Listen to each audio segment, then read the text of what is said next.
Homo Deus by Yuval Noah Harris. Chapter 1 The New Human Agenda. At the dawn of the third millennium, humanity wakes up, stretching its limbs and rubbing its eyes. Remnants of some awful nightmares are still drifting across its mind. There was something with barbed wire and huge mushroom clouds.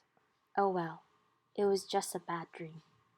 Going to the bathroom, humanity washes its face, examines its wrinkles in the mirror, makes a cup of coffee, and opens the diary. Let's see what's on the agenda today. For thousands of years, the answer to this question remained unchanged. The same three problems preoccupied the people of the 20th century China, of medieval India, and of ancient Egypt. Famine, plague, and war were always at the top of the list. For generations after generation, humans have prayed to every god, angel, and saint, and have invented countless tools, institutions, and social systems. But they continue to die in their millions from starvation, epidemics, and violence. Many thinkers and prospects concluded that famine, plague, and war must be an integral part of God's cosmic plan, of our imperfect nature, and nothing short of the end of the time would free us from them. Yet, at the dawn of the third millennium, humanity wakes up to an amazing realization. Most people rarely think about it, but in the last few decades, we have managed to rein in famine, plague, and war. Of course, these problems have not been completely solved, but they have been transformed from incomprehensible and uncontrollable force of nature into manageable challenges. We don't need to pray to any god or saint to rescue us from them. We know quite well what needs to be done in order to prevent famine, plague, and war, and what we usually succeed in doing it. True, there are still notable failures, but when faced with such failures, we no longer shrug our shoulders and say, well, that's the way things work in a perfect world, or God's will be done. Rather, when famine, plague, or war breaks out of our control, we feel that somebody must have screwed up. We set up a commission of inquiry and promise ourselves that next time we'll do better. And it actually works. Such calamities indeed happen less and less often. For the time in history, more people die today from eating too much than from eating too little. More people die from old age than from infectious diseases. And more people commit suicide than are being killed by soldiers, terrorists, and criminals combined. In the early 21st century, the average human is far more likely to die from binging at McDonald's than from drought, Ebola, or an Al-Qaeda attack. Hence, even though presidents, CEOs, and generals still have their daily schedule full of economic crises and military conflicts, on the cosmic scale of history, humankind can lift its eyes up and start looking towards new horizons. If we are indeed bringing famine, plague, and war under control, what will replace them at the top of the human agenda? Like firefighters in a world without fire, so humankind in the 21st century needs to ask itself an unprecedented question. What are we going to do with ourselves? In a healthy, prosperous, and harmonious world, what will demand our attention and ingenuity? This question becomes doubtfully urgent given the immense new powers that biotechnology and information technology are providing us with. What will we do with all that power?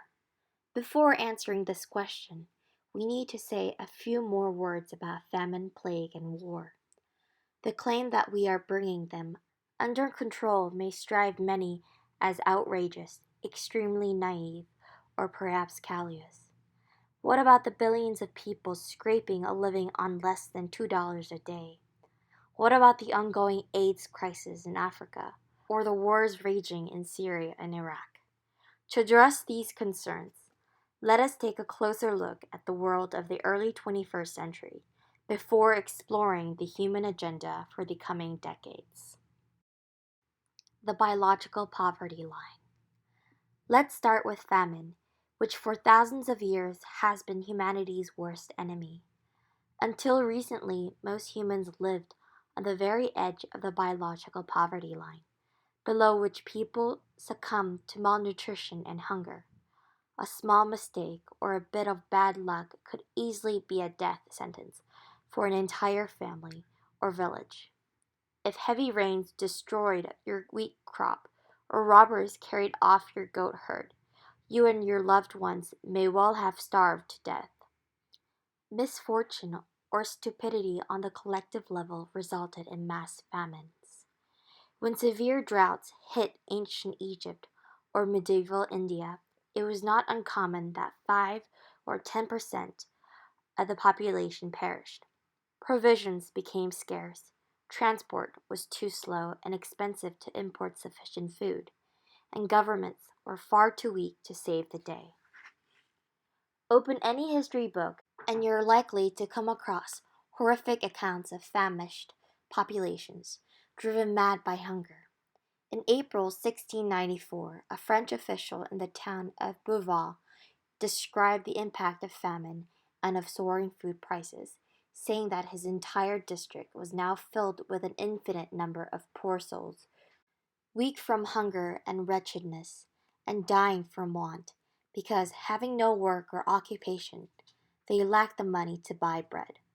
Seeking to prolong their lives a little, and somewhat to appease their hunger, these poor folk eat such unclean things as cats and the flesh of horses flayed and cast onto dung heaps.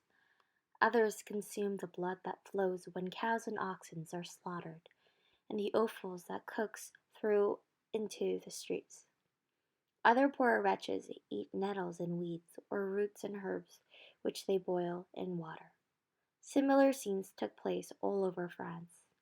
Bad weather had ruined the harvest throughout the kingdom in the previous 2 years, so that by the spring of 1694 the granaries were completely empty.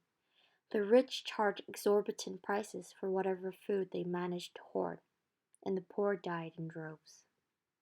About 2.8 million French, 15% of the population, starved to death between 1692 and 1694.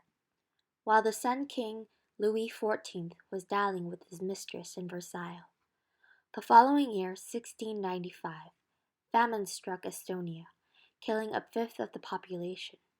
In 1696, it was the turn of Finland, where a quarter to a third of people died.